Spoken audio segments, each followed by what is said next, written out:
Бир адам базардан жашылча өсүмдүктөрдү сатып алып, үйүнө келип, сатуучулар жашылча өсүмдүктөрдүн ордуна таштарды салып койгонун байкайт.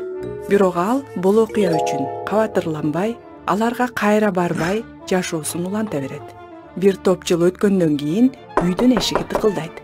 Анан ал адам барып эшикти ачса, карыган карыялар турган экен. Саламатсызбы? Биз бир убакта сизди алдаган элек. Кечирим сураганы келдик. Ооба. Ал окуя менин эсимде.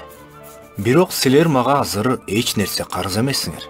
Мен ошондо эле ал таштарды ыргытып салгам. А силер эмне? 40 жыл бою ошол нерсени жүрөгүңөрдө алып жүрдүңөрбү? Таарыныч, бирөөгө айтылган жаман сөздөр таш сыяктуу.